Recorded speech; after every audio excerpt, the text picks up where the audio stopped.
We will move on to State Senate District 8.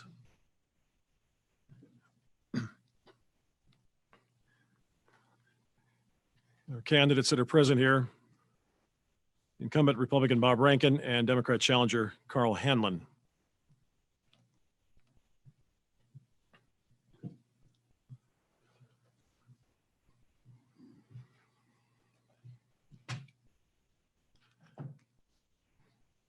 Thank you for being here.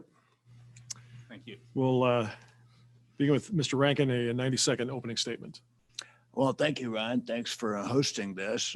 We miss having our usual crowd, but thank you so much for doing it. You know, Colorado faces an historically unprecedented set of challenges.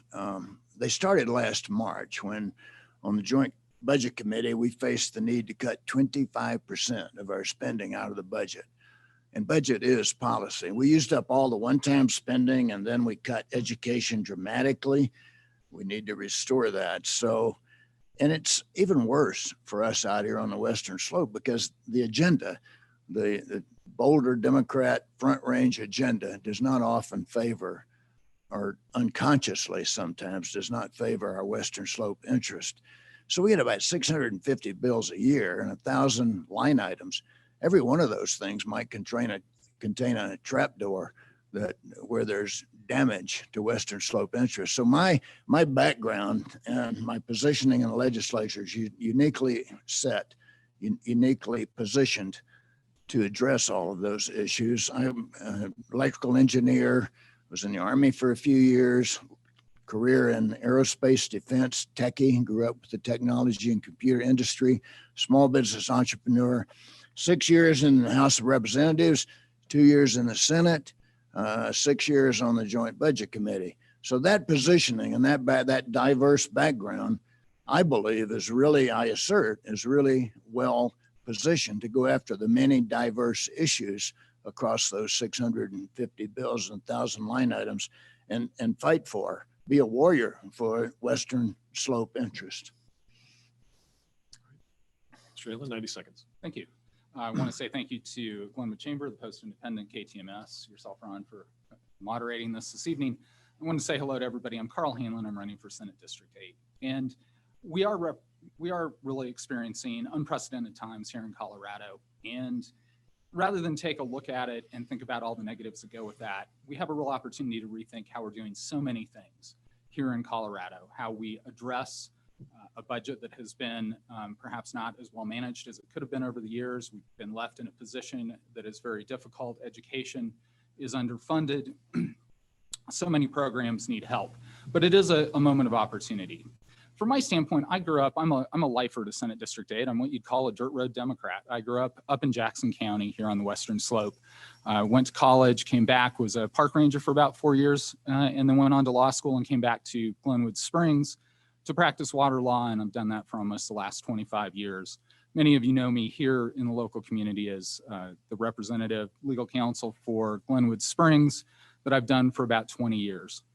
All of that means that I really understand the issues on the ground, whether it's public lands, fighting against the mine up on the Hill as lead counsel on that, or those other issues that we face related to water or economic development.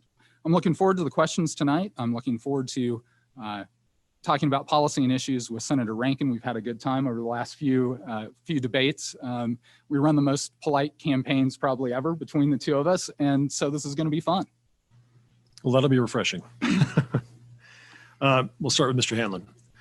On your campaign page, you're quoted as saying, "What we need is someone with deep roots in this district, real experience on the ground, and the vision to see that the crisis, or I should say crises we face today, will not be solved by looking back, but instead by looking forward." What do you mean by that? Are you saying your opponent has not been looking forward? Yeah, I think what I'm really trying to say is that exactly what I said in my opening statement, which is we have real opportunities here to look forward. But part of what that takes is a real understanding on the ground as to how all that legislation in Denver really affects us out here on the West Slope. And that's something that's been missing for a long time. Someone who has an agricultural background, who's worked in water, who's worked in economic development, who's done affordable housing, who's actually been on the ground fighting for public lands. I don't think it's just Senator Rankin who's been looking back. I think, unfortunately, we have been looking backwards for a long time on the West Slope and not pushing ourselves forward and really taking a leadership role that we can. And we can see in the past, folks like Russ George, who was a great leader here on the Western Slope, we absolutely can lead on these issues. And that's what we should be doing.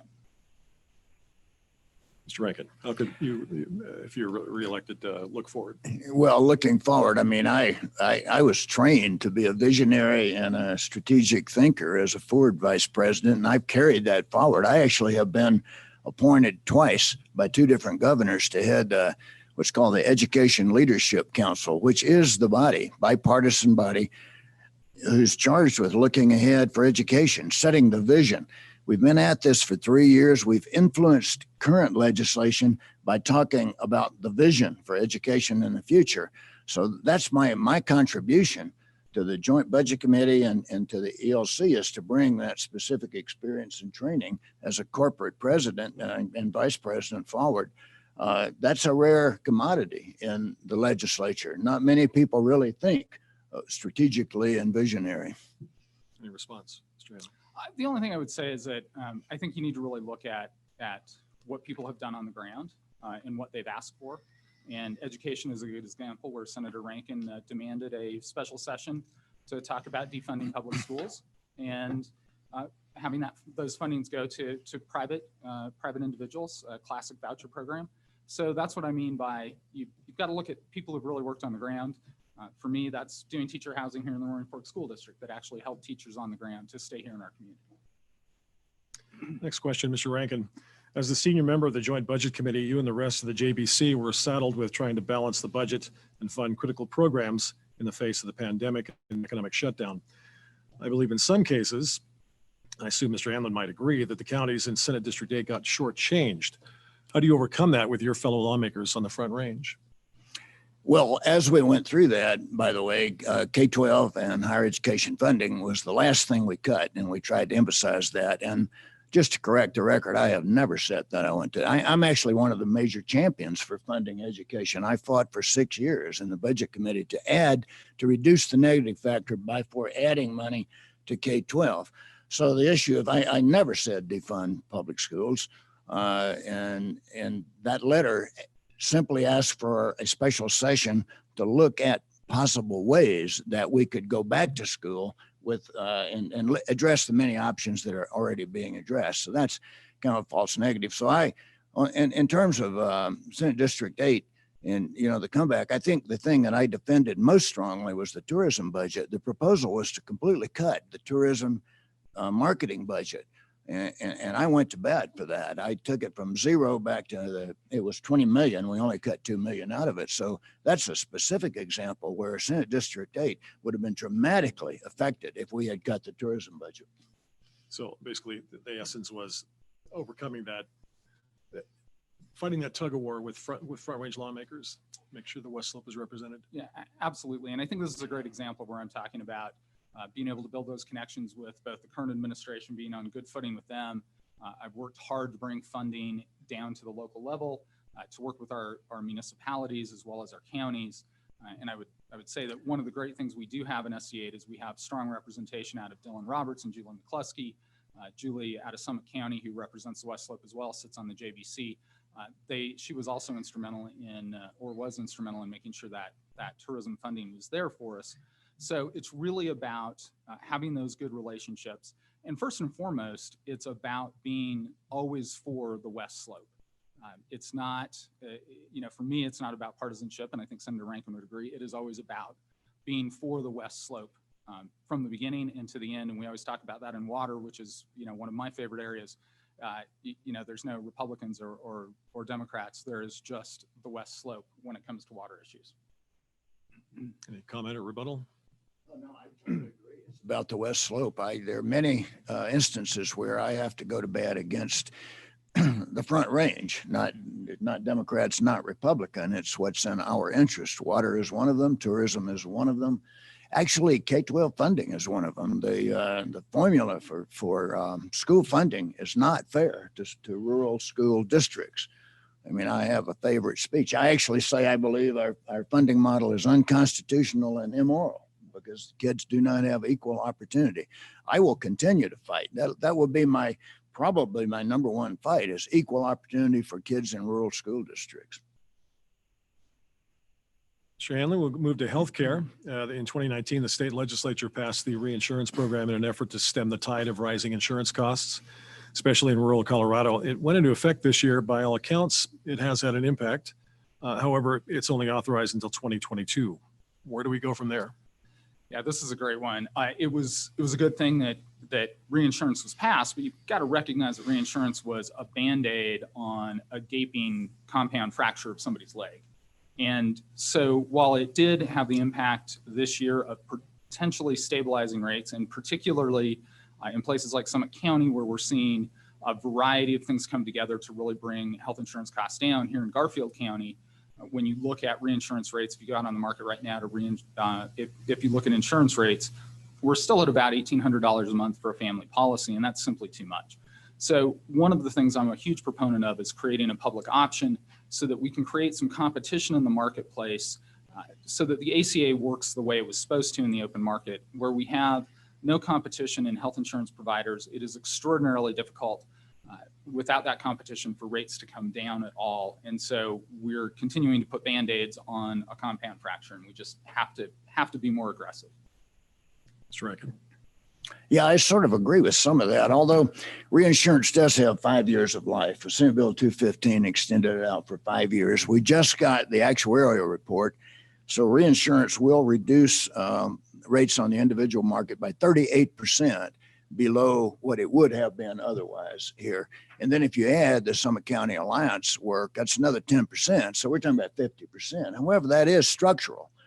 And, reinsurance is probably only good for 8% of the people statewide, maybe 15% in our area. It's tremendous. It's tremendous for single families.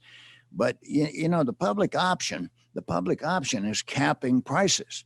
It says the government will tell you, doctor or hospital, how much you can charge. Oh, and by the way, we know that you will just go charge your insurance clients more, your private insurance clients. We know that you will just shift those costs. That's what Medicaid is. Medicaid only pays about 60% of the cost. The other part of that is borne by hidden tax on other payers, the private payers. So continuing to cap prices, is not a solution. It's simply moving the cost around. We have to get at the underlying basis cost. How much does a procedure cost? And we have to do that with transparency so that the public knows what they're getting, and that we can use transparency to put pressure on the providers to actually lower the real cost, not just move those costs around. Response? Sure. I'd like to say really quickly, you have to recognize that insurance companies tell doctors every day how much they're going to get paid for a procedure. And so really, when I talk about the public option, it's talking about something that creates competition in the marketplace as to where you can go for your insurance. And without question, on the open market today, Blue Cross Blue Shield is telling doctors how much they can charge in the Roaring Fork Valley. I'll make a quick comment. Today, the DC Court of Appeals ruled that hospitals must transparently show their negotiations with insurance companies. This is a big deal. This is really a big deal, so that now hospitals have to tell us about that hidden negotiation that has gone on with insurance companies. Mr. Rankin, next question. Public lands as it relates to rural economies. According to a 2018 article in 5280 magazine, almost 300,000 acres of public land are inaccessible for recreational purposes because of private property holdings. The largest piece of land, over 5,000 acres, happens to be 50 miles north of Rifle. Is there anything that can be done at the state level to make some of these lands more accessible, more profitable? Well, first of all, I have no intentions. I do not advocate selling public lands, no matter what the mailers that you may have gotten say.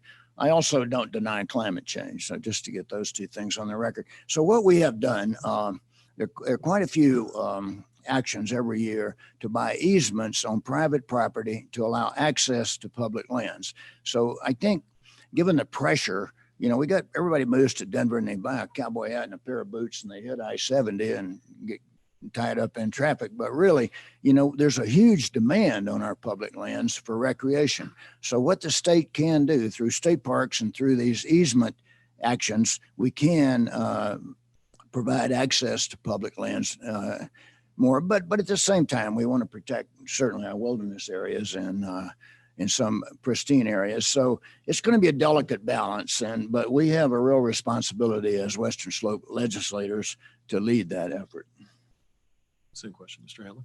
Sure, absolutely. There's a number of things you can do. But I think where it really starts is how we interact with those private landowners, understanding what their needs are as stakeholders. And I would use the negotiations that have gone on with Senator Bennett and the CORE Act as a great example of how you accomplish that by bringing those stakeholders together to really talk about those issues. Oftentimes, as I know from my background as a rancher, you get a lot of pressure of people coming across because there happens to be public lands behind you. It creates a lot of conflict. So making sure that we're at the table with all the stakeholders is the first step. Using tools like easements, using tools, that we can manage more carefully, I think is absolutely critical to our ability to access those public lands, not losing sight of the fact that it is critically important to our future. I believe it's in the state of Colorado, it's something like $280 billion worth of economic activity occurs in and around our public lands. And so protecting and promoting them in an equitable way is absolutely critical to our future. Rebuttal response? No, I agree. Okay. Mr. Hanlon, Amendment B, we'll hear a lot more about as the evening progresses, the repeal of the property tax assessment rates under Gallagher. One we've noticed a great deal of interest in. I don't want to move to, I'm sorry, Proposition 114. We've got a ton of questions on this in advance. We could touch on Amendment B later. Amendment 114, the restoration of gray wolves. What's your stance on that as a Western Slope guy? You know, it's a question I get a lot as well, because I have this interesting background. I am a rancher. We still ranch on my family ranch. I was a park ranger. I worked on the moose reintroduction. I'm a candidate for public office. And what I have been telling people is this. It's on the ballot. I think it's a great thing that it's on the ballot. I would anticipate it's going to pass. It is an issue that is very passionate for people. And what really matters to me is what that reintroduction program looks like. If it is done well, if it is scientifically thought out, I can see a program that I could be fully supportive of. If it's not that, then it's probably a program I'm not going to be supportive of. And I have had that experience over the years, both as an attorney, as a ranger, as a rancher, to know that if you do things poorly on these reintroductions, it can really be devastating. But if you do it well, it can be a real positive for all of us. Mr. Rankin. I oppose it. When reelected, my first bill request is going to be that we introduce an equal number of wolves into Boulder County and Jefferson County that we do into Moffett County. So I promise to run that bill. It may not get very far, but I'm going to run it. I think this amendment will pass based on its polling. I think the estimate I've heard is DNR will need about $10 million to manage the introduction for an animal that's already here. So I question whether it's required. I'll tell you, my constituents, the people in Moffett County, the people who, the wool growers and cattle growers up there, and, they're totally opposed to it. Although Governor Polis told me personally, he thinks it will increase our tourism traffic in Moffett County to offset the loss of the wool growing business. So we'll see. I think that's based on a story about Yellowstone, where people line up to look at through telescopes at wolves 2 miles away. Any response, Mr. Hanlon? Yeah, I like Senator Rankin, like I said, I think it's going to pass. And I think what's important there again is to take an approach that is respectful for all of the stakeholders that are involved in that process. And I certainly know as a rancher myself, I expect to have a voice at that table in my private life as a rancher, in talking about what that's going to look like and how it's going to impact me. And there is going to be a budgetary piece to this that we're not going to be moving on it. I would be uncomfortable moving on it in the next legislative session, simply because we have other priorities for the immediate future to take care of the health and welfare of the people of Colorado. Yeah. And then quickly, Amendment B, what your stance on that, Mr. Rankin? Yeah, I've worked on that for 4 or 5 years. I actually requested an interim committee in the summer of 17. I went and got 40 co-sponsors of that request. We had that. It was a very good bipartisan group, Senator Tate, Senator Smallwood, Republican Front Range were on it with me. We recommended a full and clean repeal. I had suggested and wanted a local calculation, but turns out the county commissioners had it a little too hard to do, so we didn't get it done. So the clean repeal is what's on the ballot. I actually asked Senator Gallagher in that hearing, I said, did you consider the difference between the impact on rural and urban? And he said, no, Senator Rankin, but we should have. So the problem with that thing is there's one word in the Constitution, and the word is statewide. It says the calculation is statewide. It's very disruptive to the property tax collections in rural Colorado. That's why it's so disruptive to fire departments who 2 years ago when this was coming, they were out selling fire trucks. Mr. Hanlon. This is where Senator Rankin and I usually do some version of a commercial because we're both supporters of the repeal and big supporter of it. And I will tell you that over 20 years of working in the public sector, Gallagher has been a problem from the beginning.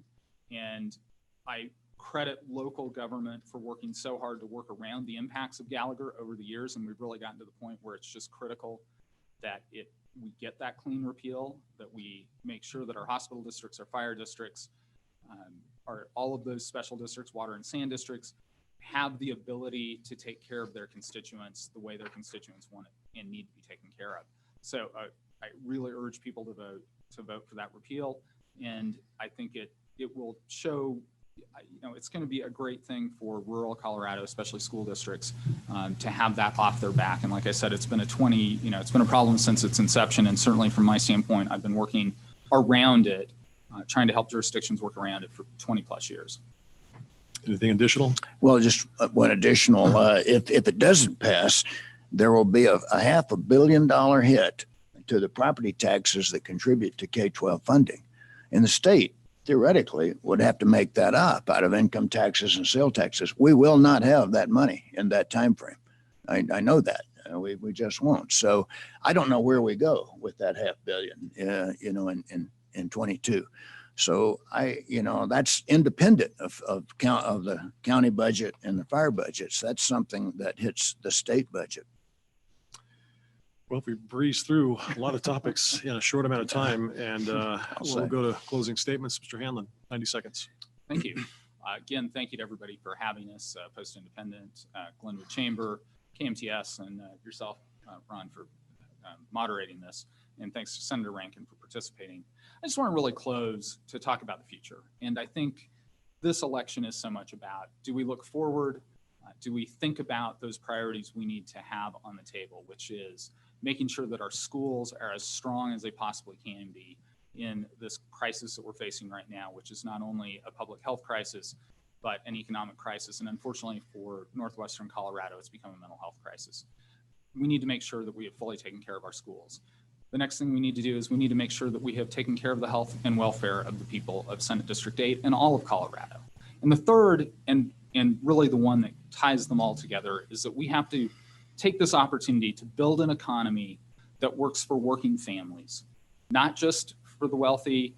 It's not necessarily going back to what we had, but really an economy that works for everybody. And that's going to take a lot of work from all of us. And it's going to take new ideas. It's going to take a fresh approach.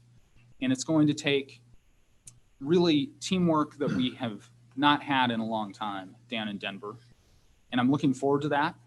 I'm looking forward to being that voice for Western Colorado that has deep roots here, that understands the issues and knows that what comes first always are the people of the Western Slope. Thank you. Mr. Rankin. Yeah, this is a hard job. This is not an easy job. For me, it's a full-time job. My wife as well. And so, this is not something that's fun to do. But for me, that's not true. Many times it is. In the back rooms, talking about bipartisan issues, getting a bill done that you agree on, that's politics. That's good stuff. That's what the Greeks defined as politics. It's the sweet spot in the middle. I do like that part. But for me, it's about unfinished business. I mean, sometimes it takes years to get good things done. I've been working on rural K-12 funding for years. I want to continue to do that. I want our rural kids to have equal opportunities. And that is driven by money to a large degree, and I'm in a position to do that. I want to work on healthcare. I want to get at the basic underlying cost of healthcare. I want to continue to lead that Education Leadership Council. We got so many opportunities now with education. We're learning so much, to look at a vision 5 years from now and influence current legislation. That's what I've done for 3 years on that, and I want to keep doing that. I want to protect, 650 bills, God knows late at night, trying to find out what affects Western Colorado. I want to continue to do that. I'm in a position now, it's like, we have term limits. And so you really, lose people after they've learned a lot. I've been there 8 years. That's value. That's value to the Western Slope. Gentlemen, thank you very much. Thank you. Thanks, Karl.